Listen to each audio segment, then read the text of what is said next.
Kalau saya melihat begini, orang-orang daerah kita ini sudah tidak melihat lagi apakah seorang menteri itu berasal dari daerah dia atau bukan.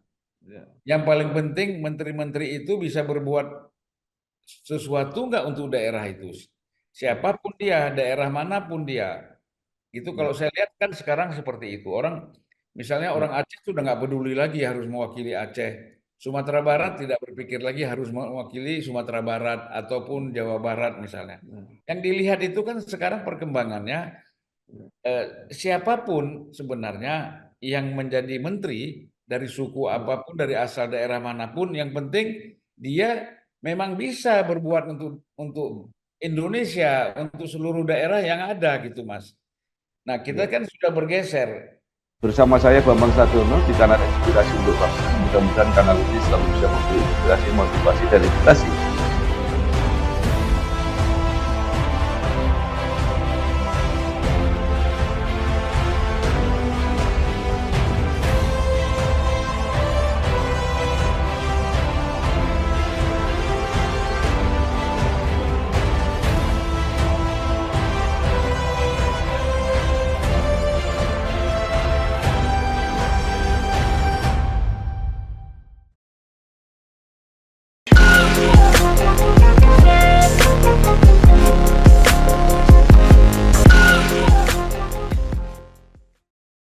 Assalamualaikum warahmatullahi wabarakatuh.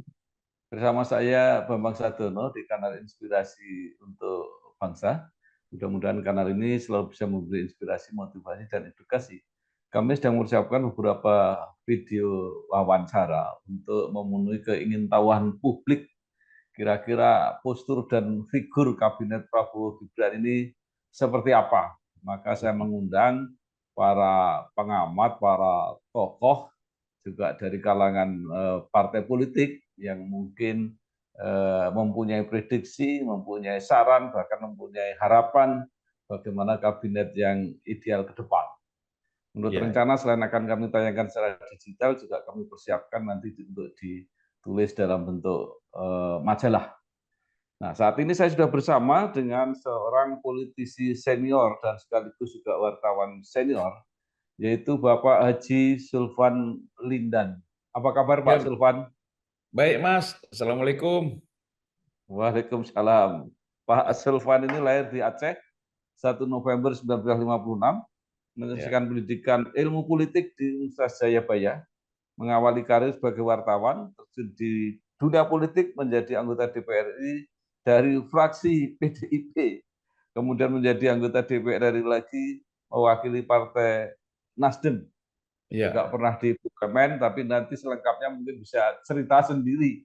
Nah, Pak Silvan, sebagai pengantar mungkin bisa cerita sedikit secara singkat mengenai latar belakang perjalanan Pak Silvan sampai saat ini. Silakan, Pak. Ya, sebenarnya apa yang disebutkan oleh Mas Bambang tadi sudahlah, itu kan saya backgroundnya Ya, aktivis, kemudian dari aktivis menjadi wartawan, sempat juga menjadi peneliti, sempat juga menjadi konsultan. Nah, saya terjun ke dalam partai politik itu kan setelah reformasi, Mas. ya, Ya, setelah reformasi bersama kawan-kawan kita mendirikan Partai Demokrasi Indonesia Perjuangan atau PDIP. ya, Ya, ya, di situ ada Mas Eros, ada juga Laksamana, tentu Ibu Mega sama Mas Taufik itu figurnya ya, kuncinya ya. Tapi kan ya, teman pendukung ada Roy Bibi Yanis, banyaklah yang lain-lain, ya, Noviantika Nasution misalnya. Nah, kita ini mencoba berjuang untuk mendirikan partai baru waktu itu, yaitu Partai ya, Demokrasi Indonesia Perjuangan. Dan ya, saya kan maju sebagai calon anggota DPR tahun 99, terpilih sampai ya, 2004. ya, Nah, kemudian saya tidak mencalonkan diri lagi karena merasa ingin berada di luar, ya, di luar ya, parlemen. Tapi tahun 2014 Bang Surya mencalonkan lagi saya sebagai caleg di Partai ya, Nasdem, terpilih lagi sampai 2019. ya. Ya, kalau sekarang ini nggak ada Mas, YouTuber aja Mas. Ya, baik. Baik, saya mengamati mengikuti podcast Pak Sulfan yang mendengarkan topik-topik politik dari banyak pakar, banyak ahli. Nah, maka sekarang saya akan ganti bertanya kepada Pak Sulfan. Hari-hari ini kan orang berusaha bertanya-tanya, pertama mengenai postur kabinet ini nanti seperti apa? Apakah masih seperti yang dulu, ada Menko, ada menteri-menteri dan sebagainya, atau akan berubah, atau juga akan berubah seiring mengenai jumlah karena ada perubahan undang-undang. Nah, mungkin eh, Pak Sulfan juga punya apa ide, punya gagasan dan sebagainya yang bisa disampaikan. Monggo silakan Pak Sulfan. Ya, ya, pertama tentu kalau kita bicara tentang soal kabinet ini, Mas, kalau kita bicara person-person, siapa yang jadi Ya, menteri, ya kan? ya, Itu pasti yang paling tahu itu hanya Pak Prabowo barangkali. Ya, ya, mungkin ada satu dua teman terdekatnya di dalam Partai Gerindra atau ya, teman-teman dekat pada masa beliau masih di TNI dulu barangkali. Ya, itu mungkin ya, ada beberapa kawan saja yang tahu tentang bagaimana sih bentuk postur kabinet Pak Prabowo 2024 sampai 2029. Nah, ya, tetapi kan kita ini kalau bicaranya katakanlah sebagai pengamat ya, ya, itu seperti Mas Bambang bilang tadi, ada harapan-harapan yang kita memang mengharapkan bagaimana sebaiknya kan ya, untuk ya, kepentingan bangsa dan negara. Nah, ini kan kita ingat betul bahwa semangat untuk membentuk zakon kabinet, ya, itu kabinet yang terdiri pada orang profesional dan para ahli ya. Nah, itu kan memang sangat menjadi harapan ya, dalam kabinet Pak Prabowo Gibran yang akan datang. ya, Dan tentu di sini juga tidak bisa meniadakan menteri-menteri dari partai politik. ya, Sebenarnya kan tidak ada benturan itu antara ya, menteri dari partai politik dengan menteri dari ya, para ahli misalnya. ya, Karena partai politik juga banyak orang-orang yang ahli kan, Mas. ya, Banyak orang-orang yang juga mampu bekerja di dalam kabinet. ya, Oleh karena itu, kalau saya lihat, kalau memang nanti Pak Prabowo mengambil figur-figur menteri dari partai politik, itu memang harus diambil bukan hanya karena posisinya di dalam partai ya, politik, tetapi adalah keahliannya, ya, profesionalismenya, kemampuannya sebagai anggota kabinet sesuai dengan jabatan dan fungsi yang dipercayakan oleh presiden. Itu menurut saya yang paling penting. Nah, di ya, sini bisa bisa connect, bisa matching dengan menteri-menteri yang mereka diangkat dari kaum profesional dan para ahli. Jadi jangan sampai terjadi benturan yang ya, diusulkan dari partai politik nanti bukan orang yang ahli dan profesional, ketika bekerja bersama-sama dengan yang ahli dan profesional dari pihak non partai, ini bisa jadi nggak ketemu gitu, Mas. Nah, jadi ya, eh, kemudian Mas Bambang tadi bertanya mengenai apakah kira-kira bentuknya kabinet yang akan datang itu hampir sama, mirip-mirip dengan yang ada sekarang. Ya, ya, kalau saya melihat sejak Pak Harto Orde Baru itu membentuk Menko-Menko itu, ya, tidak ada satupun presiden setelahnya yang ya, meniadakan Menko kan gitu. ya, Jadi ya, kalau saya melihat bahwa Pak Prabowo juga posisi para Menko itu eh, institusi Menko itu pasti akan tetap dipertahankan karena itu penting barangkali ya memudahkan ya, kerja kerja presiden. Jadi presiden bisa langsung berkoordinasi dengan para Menko karena Menko sudah mendapatkan masukan banyak dari menteri-menteri yang berada di bawah koordinasi dia. Kalau enggak capek juga ya, presiden. Nah, ya, ya kan? Nah, jadi ya, kemudian berikut bagaimana eh, kita lihat rencana para menteri seperti apa. Pak Prabowo ini sudah berkali-kali saya lihat pidatonya, itu selalu ingin membangun eh, clean government, good governance, kan gitu. Jadi ingin membangun pemerintah eh, yang baik dan pemerintah yang bersih. Nah, oleh karena itu tentu kalau kita bicara bahkan di dalam satu forum Gerindra, dia dengan tegas mengatakan saya tidak mau anggota kabinet bahkan kepala daerah sampai kabupaten kota ada korupsi. Apapun yang melakukan korupsi, baik pejabat pusat ataupun pejabat daerah, saya akan kejar untuk mengadili, menghukum mereka. Jadi ini saya kira serius, kuncinya kan memang di situ, ya Mas Bambang. Halo guys, sekarang cuma dengan satu jari, semua urusan listrik langsung beres, res. Ini dia PLN Mobile. Kalau cuma gangguan aja sih, nggak usah panik. Tinggal tap menu pengaduan, cus petugas PLN-nya langsung datang. Atau mau isi token, pasang listrik baru, atau mau ubah daya, atau cek hitungan listrik. Urusan listrik serahin aja ke PLN Mobile. Baik.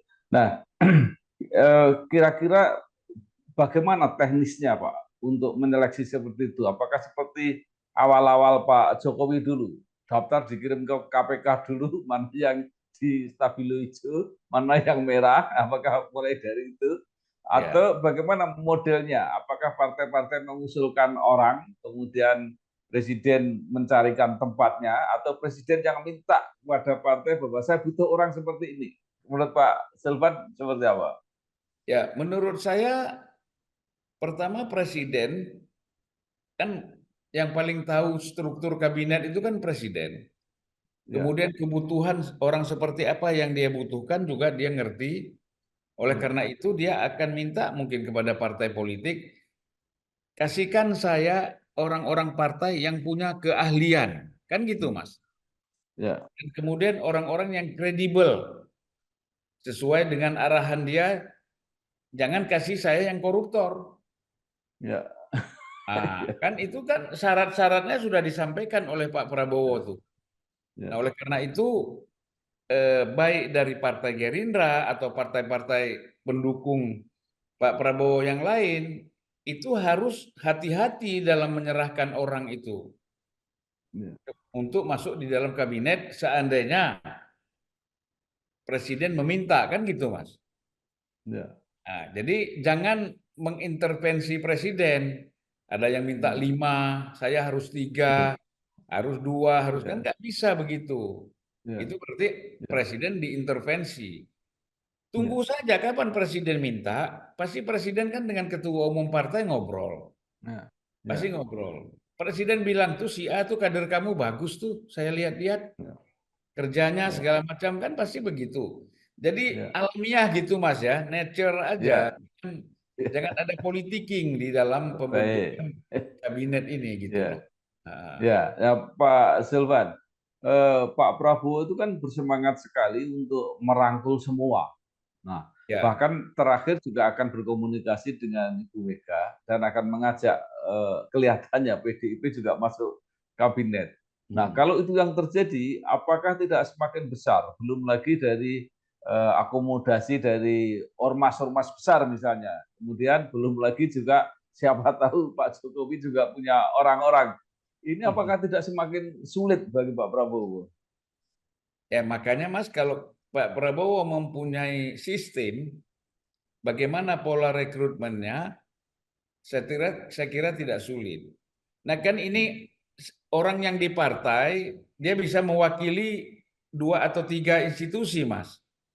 Misalnya dia ada Partai Amanat Nasional, dia profesional, tapi dia juga orang Muhammadiyah, misalnya kan. Nah, itu sudah mewakili Muhammadiyah juga dia. Jadi partainya terwakili, Muhammadiyahnya terwakili misalnya. Kalau kita bicara ormas besar. Misalnya PKB. PKB mungkin ada tokoh NU yang profesional, yang bagus. Ya. Kemudian itu yang disodorkan oleh Caimin misalnya ke Pak Prabowo ya. Nah, jadi mewakili NU sudah itu. Dan kemudian ormas-ormas lain barangkali dari PKS juga ada. Jadi titik singgung antara ormas dengan partai ini supaya tidak merepotkan, Mas. Kalau enggak kan tadi Muhammadiyah juga ngirim, NU ngirim, ormas-ormas lain ngirim, bikin pusing tuh. Ya, Makanya ya, menurut saya koridornya itu adalah partai politik. ya, ya, Apapun ormasnya, koridornya harus tetap partai politik gitu. ya, Karena mewakili ormas itu kan gini, kalau kita bicara decision making ya Mas, pengambilan keputusan di parlemen itu kan partai politik, ya, bukan apa, bukan ormas. Oleh karena itu ya, ormas bisa saja menitipkan orangnya ke partai politik, bukan ke presiden. Nah, ya, nanti dia bicara dengan partai politik. Itu ya, jalannya harus seperti itu, Mas. ya. Pak Silvan, belum lagi kalau menyangkut misalnya perwakilan daerah, perwakilan Tadi saya wilayah. belum jawab soal PDIP itu, Mas. Ya, baik. Nah, kalau saya berpendapat, Mas, Ya, tidak ada yang sulit. ya, Kalau kita ingin membangun suatu pemerintahan yang kuat, ya kan? ya, Kita oposisinya bukan oposisi antara presiden dengan partai politik. ya, Kita ini kan oposisi harus kita bangun dalam program. ya, Polusi-polusi pemerintah, program-program pemerintah, ya, mana-mana yang memang kita dinilai oleh partai politik yang terwakili di dalam parlemen, maka itu mereka bisa melakukan mengkritisi segala macam kebijakan dan program-program pemerintah. Kita kan sekarang inginnya oposisi antara partai politik dengan presiden. ya, Nah, ini kan kacau. Kabinet presidensial itu mengkritisi, ya, oposan itu mengkritisi kebijakan dan polisi pemerintah, program pemerintah di dalam parlemen. ya, Bisa dalam hal undang-undang, bisa dalam hal-hal yang lain, yang strategik, ya gitu, Mas. ya. Nah, apakah kesimpulannya menurut Pak Silvan nanti PDIP akan tetap dirangkul dan diajak masuk kabinet? Kalau saya lihat perkembangannya sekarang kan mulai positif ya, Mas. Ya, ya, Nah, jadi kita bacanya kan sejak dalam konteks pilkada nih. ya, Bagaimana PDIP mencalonkan orang yang namanya Pramono Anung, ya, orang yang dianggap oleh Bu Mega dan PDIP juga itu bisa membangun komunikasi yang baik dengan yang lain, termasuk dengan Pak Prabowo. Ya, dan Pramono Anung sudah bersalaman dengan Pak Prabowo kan, ya, bersama dengan Ibu Puan Maharani misalnya. ya, ya, Jadi menurut saya proses itu akan berjalan gitu loh. ya, Orang jangan sampai kaget nanti kalau PDIP ada 2 atau 3 menteri. Saya kira ya, itu wajar. ya, Dia ya, sebagai partai ya, pemenang, walaupun dia bukan pendukung, ya paling tidak 2 menteri adalah, ya, ya, supaya kita ya, semakin baik, lama semakin solid. Ini negara ya, kita semakin maju gitu, Mas. ya, Biar baik. aja Itu orang-orang yang Hah? ya, nama-namanya juga sudah mulai muncul figur-figur yang dari PDIP. Ya, Ya, mungkin yang ada di dalam kabinet sekarang yang dianggap banyak membantu Pak Jokowi dari PDIP itu kan ya, bisa diajak ya. ya, Misalnya ya, ada Menpan Azwar Anas misalnya. ya, Nah, itu ya, sudah bisa. Ya sebenarnya diharapkan tuh Pak Pramono Anung, ya nggak tahu saya kan, mungkin kalau nggak jadi gubernur ya, nanti, kalau tidak ya, terpilih jadi gubernur, mungkin diajak juga dalam kabinet. ya. Ya, ini orang-orang yang Oke, punya pengalaman yang bagus kan, gitu ya. di dalam. Ya, saya ingin melanjutkan pertanyaan saya tadi, Pak Silvan. Ya. Apakah akomodasi daerah dan etnis itu masih diperlukan? Jadi misalnya harus ada orang Batak, harus ada mungkin orang Sulawesi, Rian, atau harus mewakili teritori dari Kalimantan harus ada dan sebagainya. Bagaimana menurut Pak Silvan?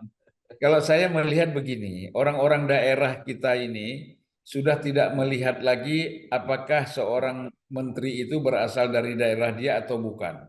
Ya.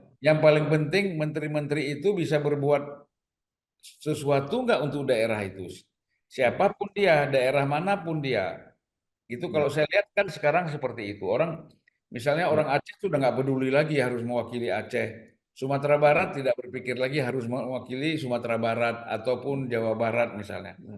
Yang dilihat itu kan sekarang perkembangannya siapapun sebenarnya yang menjadi menteri dari suku apapun, dari asal daerah manapun, yang penting dia memang bisa berbuat untuk Indonesia, untuk seluruh daerah yang ada gitu, Mas. Nah, kita Ya. kan sudah bergeser. Misalnya contoh begini ya, Mas. Kita Ya. kan dulu presiden itu harus orang Jawa, calon presiden ya. Ya. Ya. Calon presiden harus orang Jawa. Tapi kita lihat kemarin ada 3 calon presiden, Anies Baswedan bukan orang Jawa. Ya. Artinya dia Ya. bisa mendapatkan posisi nomor 2 dengan Ya. 24,9% misalnya. Nah, ini Ya. terjadi pergeseran-pergeseran, Mas. Ya. Bagi orang Jawa juga terjadi pergeseran gitu. Ya.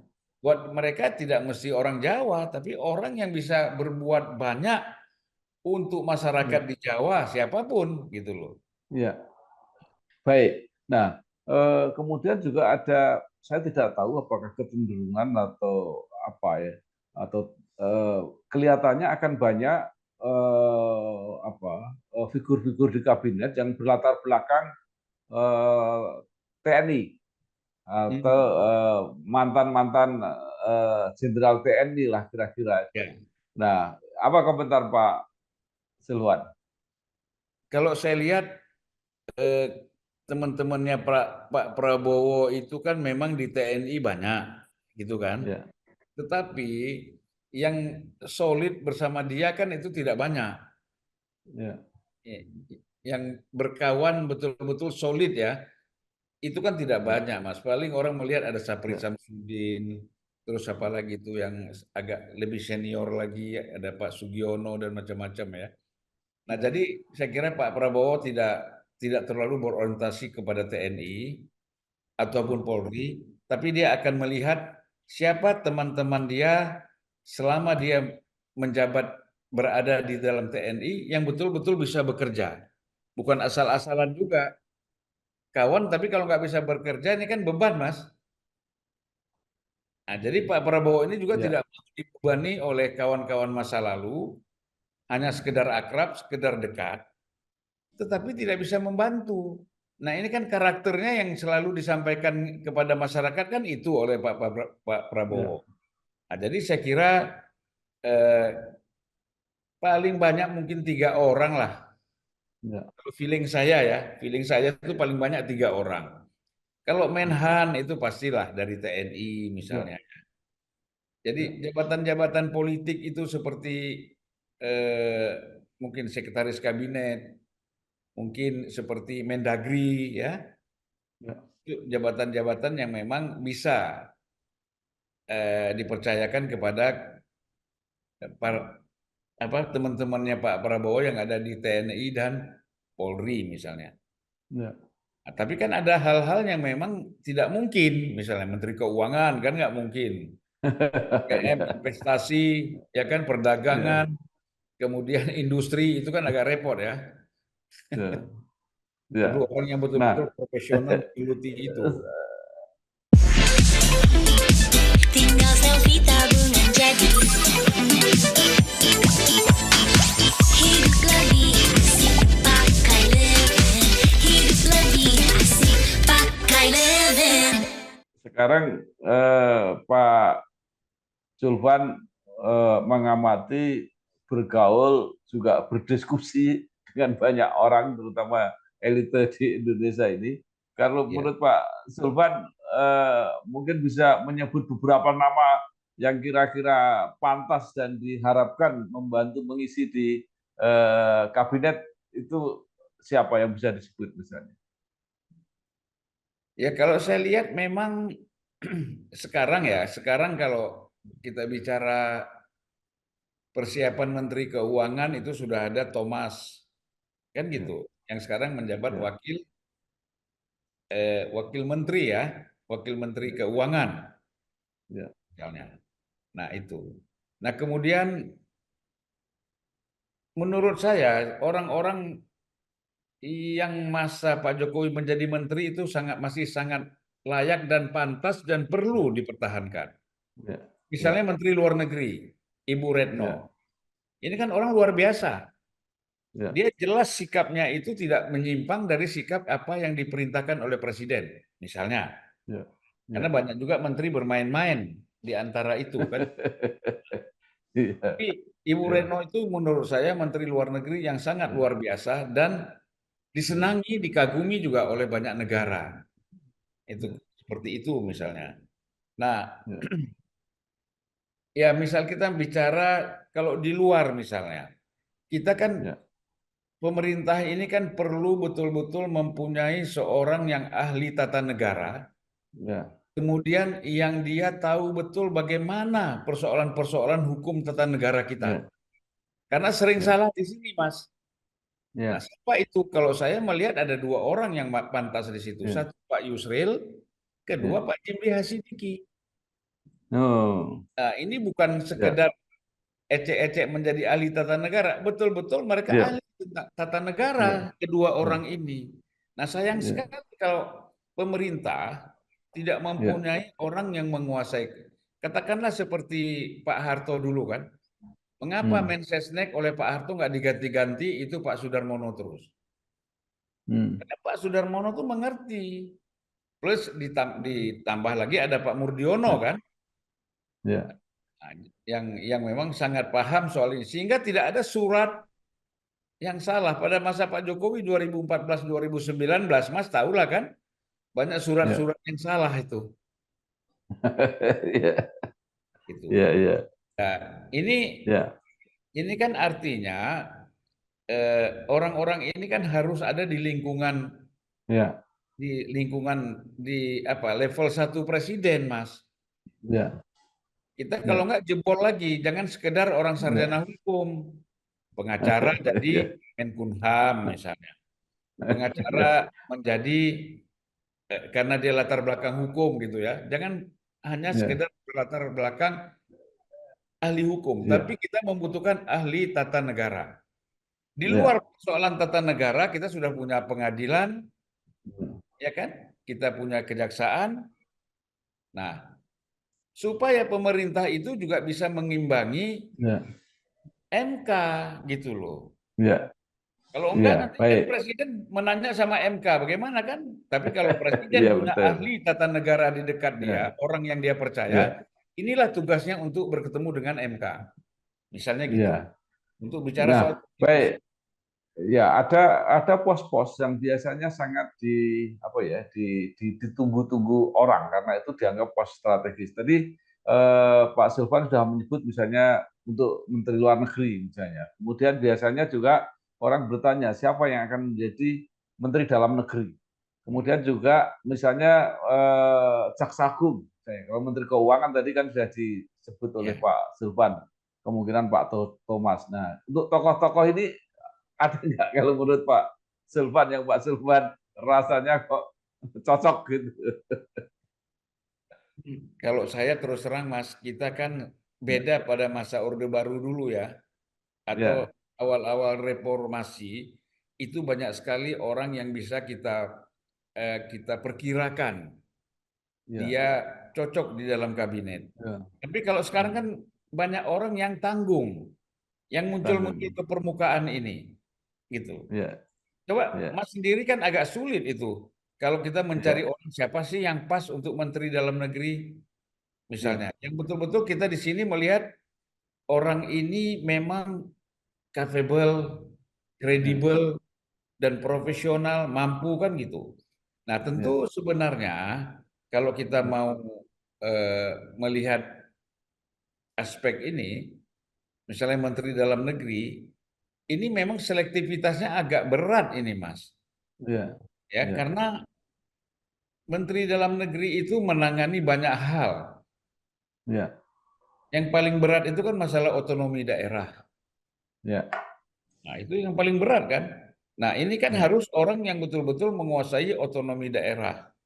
Artinya apa? Dia secara konseptualisasi, secara makro, ya harus kuasai. Kalau mikro kan ada dirjen kan, Mas, Ya, yang menangani. Nah, jadi kemudian Jaksa Agung. Jadi intinya begini, Mas, saya ingin mengatakan dan selalu saya ya, kepada beberapa presiden, mulai dari Ibu Mega dulu saya sampaikan, Jaksa Agung, Menteri Sekretaris Kabinet, ya, Mensesnek ya, kemudian Menseskap, lalu Menteri Keuangan, Menteri Luar ya, Negeri, ya, Menteri Pendidikan, ya termasuk Menteri Pertahanan di sini. ya, Itu harus betul-betul orang yang tanpa reserve, 100% orang yang betul-betul orang presiden dan loyal kepada presiden dan bisa bekerja. ya, Sebab kalau ini, saya ingat dulu Mas, ya, ini mungkin kalau Mas nanti tayang ini, kalau Pak SBY nonton, dia bisa tahu. Saya bilang, ya, eh, hal seperti ini sudah saya sampaikan kepada Pak SBY. ya, Tiba-tiba Pak SBY mengangkat Jaksa Agung dari partai politik kan, Abdurrahman Saleh waktu itu. ya, ya, Kemudian Pak Yusril sebagai Menteri Sekretaris Kabinet. Saya bilang nggak bisa seperti itu. Harus betul-betul orang yang loyal kepada Pak SBY. Apa jawaban Pak ya, SBY kepada saya? Gini dia bilang, dia manggil saya abang ya karena orang Medan kan. Gini bang, dia bilang, karena PBB ini partainya Pak Yusril itulah yang pertama mencalonkan saya menjadi calon presiden. Akhirnya kan di tengah jalan diganti kan gitu. Nah, ya, sampai terjadi seperti itu. Nah, kita tidak mengharapkan Pak Prabowo di dalam ya, jabatan-jabatan yang sangat strategis ini diberikan kepada partai politik. ya, Ini harus betul, ya, harus presiden man, loyal 100% tanpa reserve, dan bisa ya, bekerja sesuai dengan bidangnya. Jangan mengulangi lagi seperti pada masa lalu. Pupuk Indonesia, a world-class fertilizer company committed to ensure food stability, striving our best to produce fertilizers for future needs, strengthening our business with innovation and digitalization whilst improving the welfare of farmers and crop productivity, determined to have cleaner and more sustainable business process. With over 50 years of experience, Pupuk Indonesia continues to expand its potential to prosper the world. ya, ya. Baik, Pak Silvan, akhir-akhir ini ada fenomena menarik, yaitu Pak Jokowi mengangkat menteri-menteri baru walaupun orang meragukan efektivitasnya karena masa ini pendek. Apakah ini termasuk sesuatu sign tanda bahwa inilah orang-orang yang menurut Pak Jokowi, atau jangan-jangan juga disepakati Pak Prabowo bahwa ini orang-orang yang disiapkan ke depan? Karena kalau tidak kan kasihan gitu loh. Gimana kalau Ya menurut Pak? pastilah Mas. Artinya mereka dimagang dulu nih. Nah, Nah, dimagang dulu seperti Thomas, kamu magang dulu lah 4 bulan di Menteri Keuangan itu. Coba lihat apa.